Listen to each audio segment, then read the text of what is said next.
आज हम पढ़ेंगे लेंस सूत्र। और उत्तल लेंस के लिए हम लेंस सूत्र का निगमन कर चुके थे।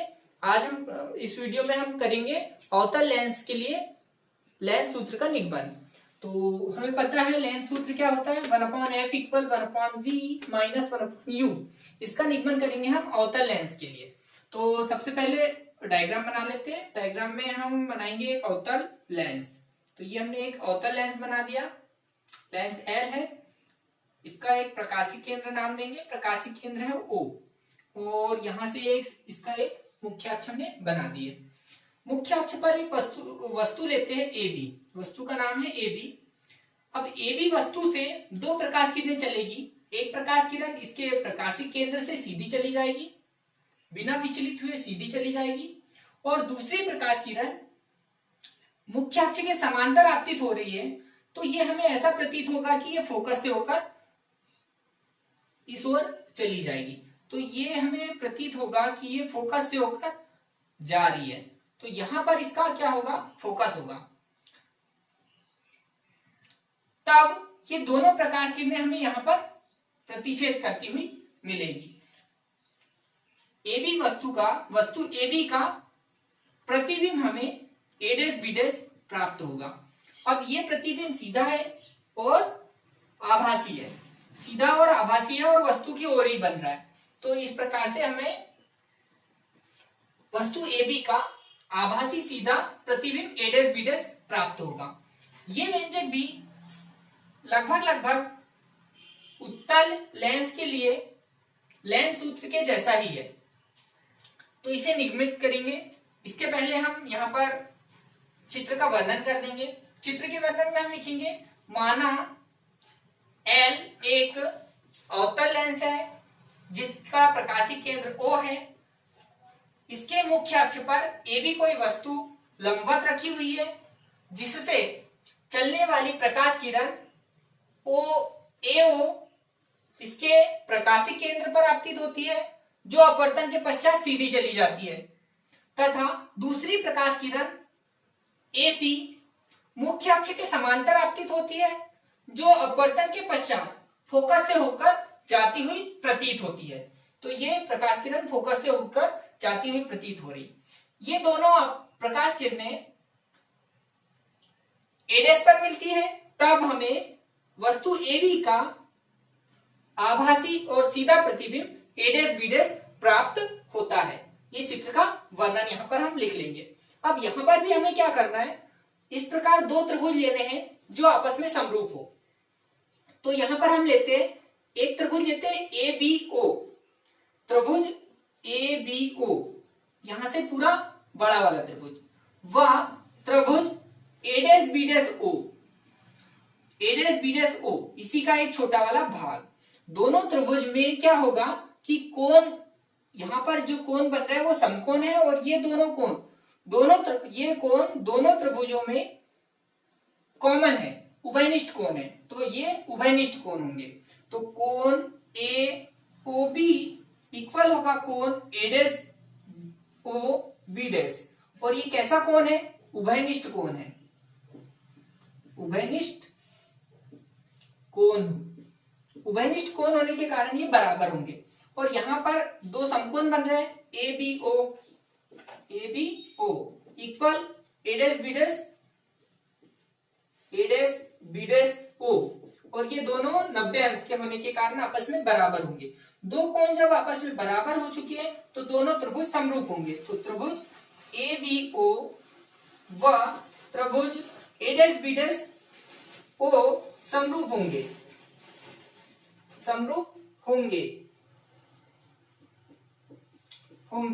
अब ये जब समरूप होंगे तो समरूपता की शर्त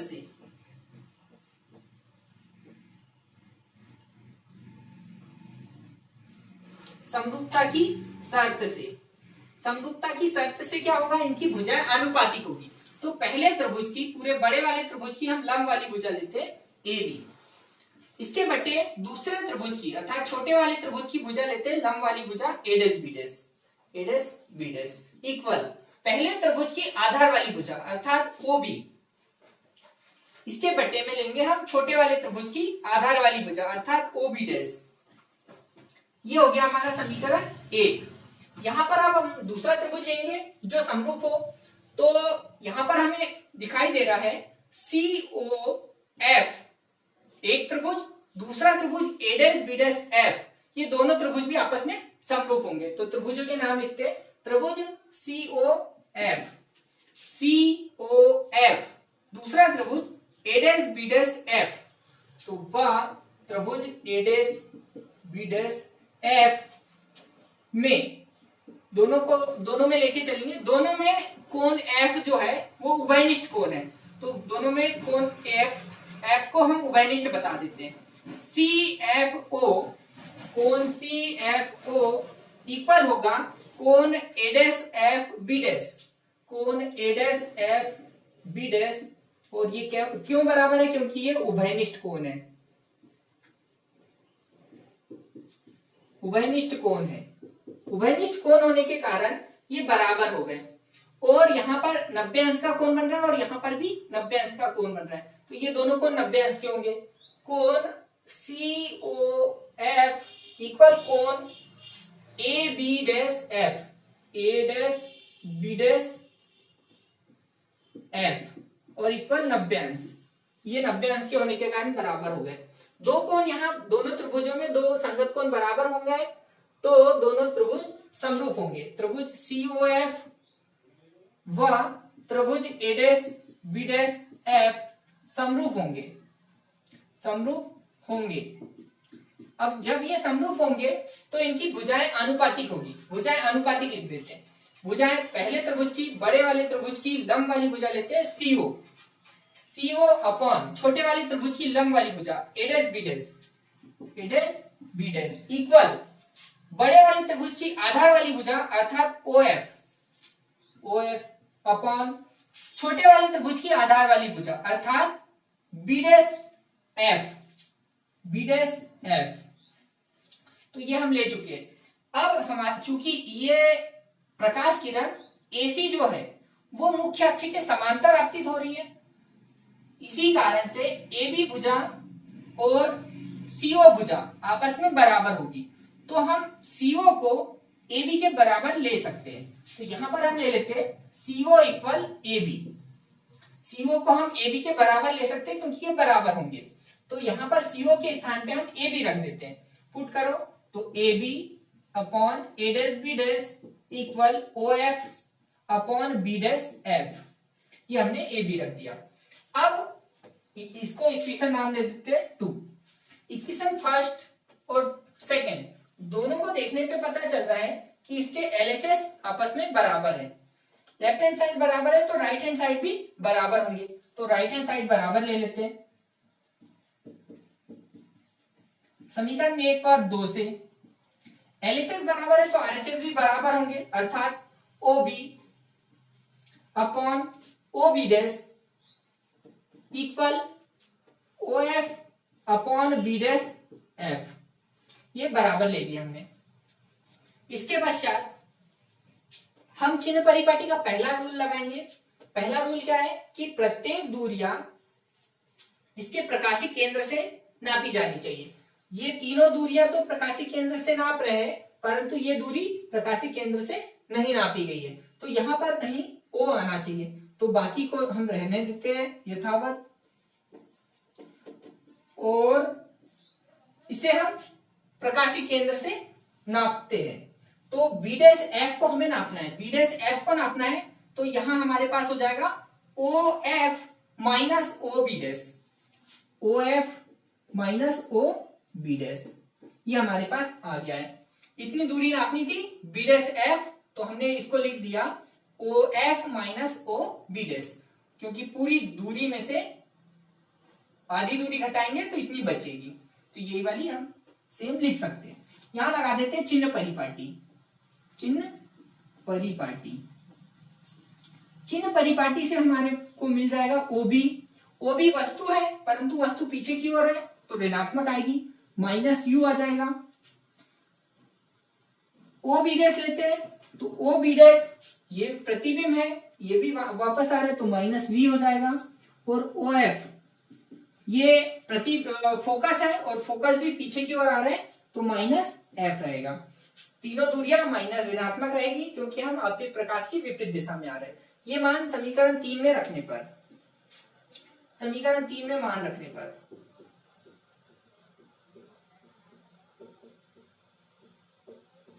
मान रख दो समीकरण 3 में। ओबी का मान minus u upon OB dash का मान minus v equal O F का मान minus f upon O F का मान minus f minus OB dash का मान माइनस वी। तो माइनस माइनस यहाँ हम प्लस कर देते और वी लिख दिए। अब यहाँ तिर्यक गुणक हो जाएगा, तो माइनस और माइनस प्लस हो गया और यू एफ और minus u v equal minus minus plus हो जाएगा, वी एफ हो जाएगा। यहां पर हम क्या करेंगे, यू वी एफ का भाग दे देंगे दोनों पक्षों में यू वी एफ का भाग देने पर तो u f upon u v f minus u v upon u v f equal v f upon u v F.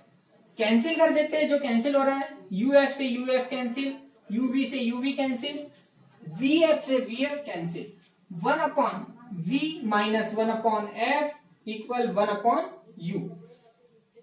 1 upon f को हमें प्लस लाना है तो पक्षांतर करके उस ओर ले जाते हैं और 1 अपॉन यू को इधर लाते हैं, तो 1 upon v minus 1 upon u equal 1 upon F.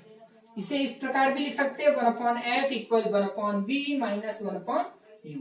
और यही क्या है हमारे लिए, यही सूत्र लेंस सूत्र है। इस प्रकार हम लेंस सूत्र का निगमन कर सके। इस व्यंजक को समझने के लिए आपको त्रिभुजों के नाम याद रखने हैं, त्रिभुज की हमें कौन से त्रिभुज को समरूप लेके चलना है। तो यहां पर आप याद रख लेना कि जब इस प्रकार के कोई त्रिभुज बने होते हैं, तो वे आपस में समरूप होते हैं क्योंकि उनका ये कोण उभयनिष्ठ होता है और दोनों कोण समकोण होते हैं।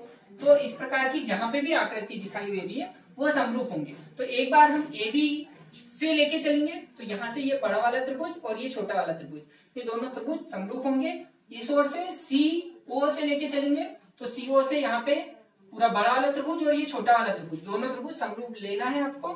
समरूप लेके इसका मान इसके बराबर ले लेंगे। दोनों समीकरणों से LHS बराबर है तो RHS इक्वल लेकर, और प्रत्येक दूरियां हम कहां से ले लेंगे, ध्रुव से ले लेंगे, प्रकाशी केंद्र से ले लेंगे और चिन्ह परिपाटी लगा देंगे, UVF का भाग दे देंगे और हमारे पास समीकरण आ जाएगा और यही लेंस सूत्र होगा।